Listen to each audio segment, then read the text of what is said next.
श्रद्धेय महानुभावों, कई दिनों से लगातार चर्चा के क्रम में अंक और अंकों के विस्तार में चिंतन मनन करते हुए हम लोगों ने विचार किया, एकः द्वौ त्रयः चत्वारः पंच षट् सप्त अष्ट नव। यहाँ से आगे की व्यवस्था अंक से व्यवस्था अलग हो जा रही है, लेकिन उस एकत्व में आगे जब बढ़ रहे हैं तो 2 की प्राप्ति हो रही है, 2 से 3 की प्राप्ति हो रही है, और वो धीरे धीरे आकृति बदलती हुई 4, 5, 6, 7, 8, 9 ये 9 प्रकार की आकृतियां दिखाई पड़ रही है। समाज में भी माता पिता अलग अलग हैं, व्यवस्थाएं भी अलग अलग है, सबका खान पान रहन सहन भी अलग अलग है, लेकिन ये सब अलग अलग दिखाई पड़ रहे हैं। जैसे 1, 2, 3, 4, 5, 6, 7, 8, 9 इनकी आकृतियां अलग अलग दिखाई पड़ रही हैं, लेकिन इन सबों के अंदर हम विचार करें तो सब में एकत्व है, और एक एक के बढ़ने से ही 9 तक बढ़े, और सब अलग अलग विभिन्न आकृतियों में दिखाई पड़ने लगे। ठीक उसी प्रकार से उस परमपिता परमात्मा की एकत्व की व्यवस्था में एक से अनेक की व्यवस्था दिखाई पड़ रही है, और सब जो अलग अलग हो रहे हैं उनको लगता है कि हम एक नहीं हैं, लेकिन चिंतन मनन करेंगे तो शरीर के अंदर जो ज्ञानेंद्रिय और कर्मेंद्रियों का कर्म है वो सबका एक है। संसार का जो भी मानव है वो नासिका से सुगंध लेने का ही काम करता है, कान से श्रवण करता है, आंखों से रूप देखता है, जीवा से स्वाद लेता है। आकृतियां अलग अलग है, लेकिन सबका कार्य एक जैसा है, लेकिन सब लोग मन से अलग अलग है।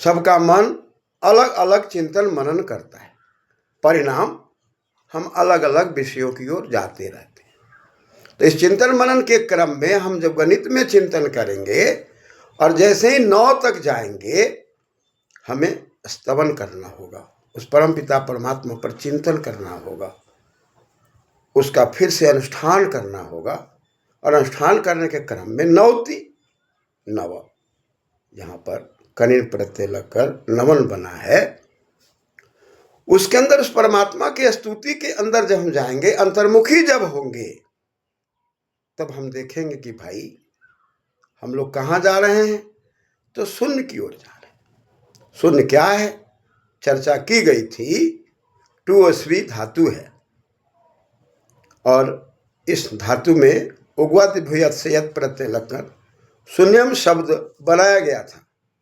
सुनति शून्यम स्वयति शून्यम, जहाँ से मानव की बुद्धि काम नहीं करती वहाँ अंतर्मुखी होता है, और अंतर्मुखी होने की व्यवस्था को गणितीय व्यवस्था में हम उसको शून्य की ओर ले जा करके चलते हैं। वह शून्य गोलाकार दिखाई पड़ता है, वह गोल वृत्ताकार दिखाई पड़ता है, कहीं उसका नाम वृत्त हो जाता है, कहीं उसका नाम गोला हो जाता है, कहीं उसका नाम शून्य हो जाता है, और उस शून्य के अंदर धनात्मक ऋणात्मक दोनों व्यवस्था है, प्लस और माइनस दोनों व्यवस्था है। प्लस के हटने पर माइनस की व्यवस्था दिखाई पड़ती है, माइनस के हटने पर प्लस की व्यवस्था दिखाई पड़ती है, और इसके बाद निर्माण का कार्य प्रारंभ हो जाता है। और जैसे ही हम 9 से आगे जाना चाहते हैं, शून्य की ओर पहुँचते हैं, और शून्य की व्यवस्था को देखते हैं, आकाश की व्यवस्था को देखते हैं, प्रकृति की व्यवस्था को देखते हैं, शरीर की आकृति को देखते हैं, तो सबके अंदर गोलाई है। आकाश के अंदर गोलाई दिखाई पड़ रहा है, सूर्य के अंदर गोलाई है, चंद्र के अंदर गोलाई है, पृथ्वी के अंदर गोलाई है, तवा के अंदर गोलाई है, रोटी के अंदर गोलाई है, और शरीर के जो नासिका हैं, आँख हैं, इन सब में गोलाई है। जिधर से चले थे, जिसमें चले थे, जिसमें चला था और जिसमें जाना था, फिर वही सबको पहुँच जाना है। अतः ज्ञान जो है वो गोलाकार है, उसको दंडाकार करके हम लोग पढ़ते लिखते हैं। उस दंडाकार की प्रणाली में हम लोग 1 से 9 तक पढ़े, लेकिन फिर हम शून्य तक आ गए। अब इस शून्य की व्यवस्था को समझने के लिए हम लोग गणितीय व्यवस्था में कहते हैं शून्य माने कुछ नहीं। यदि शून्य माने कुछ नहीं है तो 1 के बाद जाने पर वो 10 कैसे हो गया? इसका मतलब हम शून्य की गहराई में जाएंगे। जैसा कि मैंने कहा था, पूर्णमदः पूर्णमिदं पूर्णात् पूर्णस्य पूर्णस्य पूर्णमदाय पूर्णमेवावशिष्यते। परमात्मा पूर्ण है, पूर्यते पूर्ण, और उसकी पूर्णता पर यदि हम कहीं भी शंका करते हैं, कहीं भी कुतर्क करते हैं, तो निश्चित रूप से ज्ञान के क्षेत्र में हम आगे नहीं जा सकते। ये बड़ी गहराई की बात है जिस पर हमको चिंतन करना है। और जैसे ही हम शून्य के पास पहुंचते हैं और जैसे ही हम 1 के बाद रख देते हैं शून्य को, वो 10 हो जाता है, और 10 में 10 ही धातु है और कनिन प्रत्यय है। दशति इति दशन, यानी कि उसका अर्थ है दर्शन दंशनयो। दर्शन और दशन, दंशन, दंशन का मतलब हो गया कि कहीं ना कहीं हम दंश झेलते हैं, कहीं ना कहीं उत्पीड़न झेलते हैं। और दर्शन का मतलब हो गया दृश्य, कहीं ना कहीं हम कुछ आंतरिक चीज़ों को देखते हैं, बाह्य चीज़ों को देखते हैं और दोनों को संतुलन करने का प्रयास करते हैं। ये दर्शन है। जहाँ से जैसे ही शून्य आगे आया, अब वहाँ की प्रक्रिया शुरू हो गई। 11, 12, 13 जाएंगे, 99 के बाद फिर हम अंतर्मुखी होंगे, फिर शून्य की ओर जाएंगे, अन्यथा हम आगे की प्रक्रिया को नहीं समझ सकते। अतः यह जो गोलाकार की जो व्यवस्था है, आकृति की जो व्यवस्था है, इसी आकृति में प्रकृति है और उसी प्रकृति में हमारी स्वीकृति है, और इसको न जानने के कारण हम लोगों में विकृति है। इस विकृति की स्वीकृति और प्रकृति